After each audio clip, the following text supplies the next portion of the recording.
Bonjour à tous, nous poursuivons avec la troisième Mishnah, Mishnah Gimel du deuxième Pérec.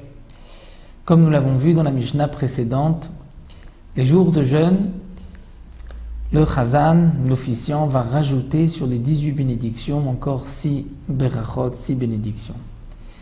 La Mishnah va nous expliquer ici, Veloen, voici les bénédictions qu'on rajoute. On va rajouter tout d'abord Zichronot. Les Zichronot, ça nous rappelle la bénédiction du Moussaf de Rosh Hashanah. Les Zichronot où on mentionne 10 psukim, 2 Zichronot que Akadosh Baruch Hu s'est souvenu du mérite de Noach, il est béni Israël, il est ensuite sauvé. Donc on mentionnera aussi tous les psukim que l'on dit à Rosh Hashanah, et on terminera aussi par la beracha que l'on dit à Rosh Hashanah aussi, Zohera Berit.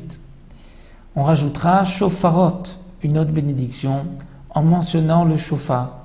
Les psukim du shofar, comme aussi on le dit dans le Moussaf de Rosh Hashanah, et on terminera par la beracha sur le shofar. La troisième bénédiction, c'est ce mizmor de Teilim El Hashem Batzaratali Karati Vayaneni. Dans la difficulté, j'ai appelé Akadosh Baruch Hu et il m'a répondu. Cette beracha aussi, donc du mizmor Hashem Batzaratali, qui est du mizmor 120 de Teilim, donc le psaume 120 qu'on va entièrement réciter, et on terminera par une beracha que nous verrons dans la prochaine Mishnah.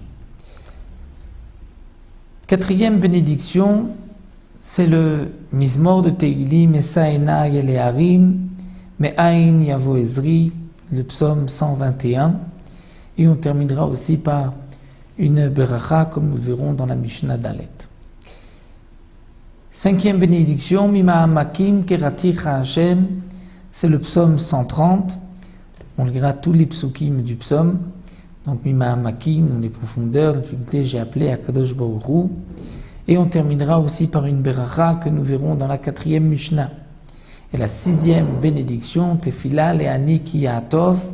On commencera par les psukim du Teilim, du psaume 102, Tefila Le'ani Ki Ya'atov, la prière du pauvre qui s'enveloppe. Et on terminera par la beracha que nous verrons dans la quatrième Mishnah. Donc là, le Tana nous a dit que l'on rajoutait 6 berachot, et les 2 premières bénédictions, c'était les zichronot et les shofarot de Rosh Hashanah. Mais Rabbi Yehuda n'est pas du même avis. Rabbi Yehuda Omer, Lo haya tzarich lomar zichronot ve shofarot. Rabbi Yehuda dit non. Il n'est pas nécessaire de mentionner les psukim et la beracha de zichronot et de shofarot de Rosh Hashanah, étant donné que pour les jours de jeûne, nous avons d'autres psukim plutôt à mentionner, la Omer, Tarteem. On va dire à la place, Ra'av ki est ba'aretz, Dever ki est ba'aretz. Ce sont des psukim dans Sefer Melachim, les rois, dans le 8e chapitre, à partir du pasouk du verset 35 jusqu'au verset 41. Ça, on dira à la place des zichronot. Ra'av, lorsqu'il y avait la famine dans la terre d'hiver, une épidémie. Et la deuxième bénédiction, où Tanakama nous avait dit qu'on doit annoncer les psukim du shofarot, Rabbi Yehuda n'est pas du même avis, mais nous dit plutôt Asher haya devar Hashem el Yirmiya ou al divrei batzarot. On rapportera les psukim marqués dans le Sefer Yirmiya, dans le chapitre 14 jusqu'au pasouk 10. On dira, voici ce qui était la parole, Shariat Dvar Hashem, la parole d'Hashem à Yirmiyahu, Jérémie al divrei batzarot, sur la famine lorsqu'il n'y avait pas de pluie.